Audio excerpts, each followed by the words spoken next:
दोस्तों, भोलेनाथ जी के दो पुत्र थे, गणेश जी और कार्तिकेय। इनके बारे में तो सभी जानते हैं, लेकिन क्या आप जानते हैं उनकी 5 बेटियां भी थी, जिनके बारे में बहुत कम लोग ही जानते हैं। इनके बारे में मधुश्रावणी की कथा में भी बताया गया है और तो और शिव पुराण में भी उनकी पुत्रियों का जिक्र मिलता है। कथा की माने तो एक बार की बात है, महादेव और माता पार्वती धरती पर मनुष्य रूप लेकर उतरे। कुछ दूर चलकर एक जंगल में उन्हें सरोवर दिखा। माता पार्वती ने महादेव से जल क्रीड़ा करने का आग्रह किया, जिसके बाद दोनों लोग सरोवर में चले गए। उसी दौरान भोलेनाथ का पानी निकल गया, जिसके बाद उन्होंने उसे एक पत्ते पर निकाल कर रख दिया। महादेव के पानी से 5 सुंदर कन्याओं ने जन्म लिया, लेकिन इन कन्याओं की खास बात ये थी कि इन्होंने मनुष्य रूप में नहीं बल्कि सर्प रूप में जन्म लिया था। वहीं दूसरी ओर माता पार्वती इन कन्याओं से बिल्कुल अनजान थी, लेकिन भोलेनाथ पूरी सच्चाई से वाकिफ थे। वो अपनी बेटियों को अपनी आंखों के सामने बड़ा होता देखना चाहते थे और तो और वो उनके साथ रहना भी चाहते थे, लेकिन वो ऐसा करने में समर्थ नहीं थे। आपको बता दें, इसके बाद वो हर रोज उसी जंगल के सरोवर में जाते और अपनी 5 सर्प पुत्रियों के साथ समय बिताते थे। वहीं एक दिन माता पार्वती को भोलेनाथ पर शंका हुई, जिसके चलते वो उनका पीछा करने लगी। तभी जंगल पहुँचते ही महादेव को जंगल के सरोवर में 5 नाग कन्याओं के साथ खेलता देख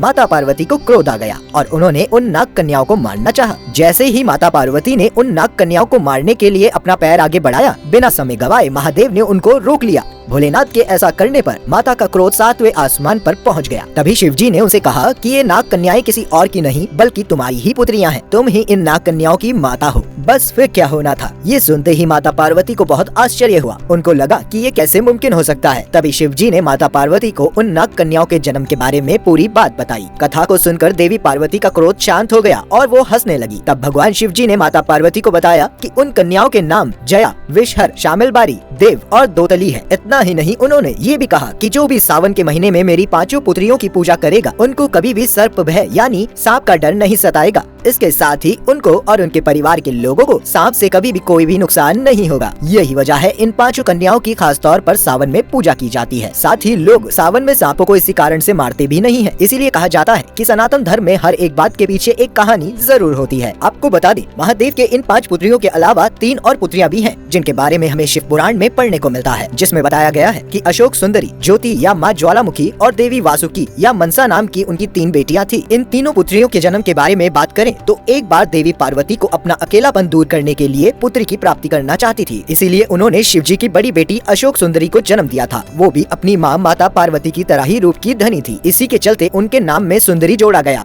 इनकी पूजा खास तौर पर गुजरात में होती है। वहीं अगर दूसरी पुत्री ज्योति के जन्म के बारे में बात करें तो आपको बता दें, उनके जन्म से जुड़ी 2 कहानियां हैं। पहली की माने तो ज्योति का जन्म शिव जी के तेज से हुआ था और वो उनके प्रभाव मंडल का स्वरूप है। इसके साथ ही अगर दूसरी मान्यता की माने तो ज्योति का जन्म पार्वती के माथे से निकले तेज से हुआ था। देवी ज्योति का दूसरा नाम ज्वालामुखी भी है। वहीं भोलेनाथ की तीसरी बेटी माता मनसा है। पुराणों के अनुसार मनसा का जन्म तब हुआ जब शिव जी का पानी कद्रु के बनाए एक पुतले को छू गया था। इसलिए उनको शिव की पुत्री कहा जाता है, लेकिन पार्वती की नहीं।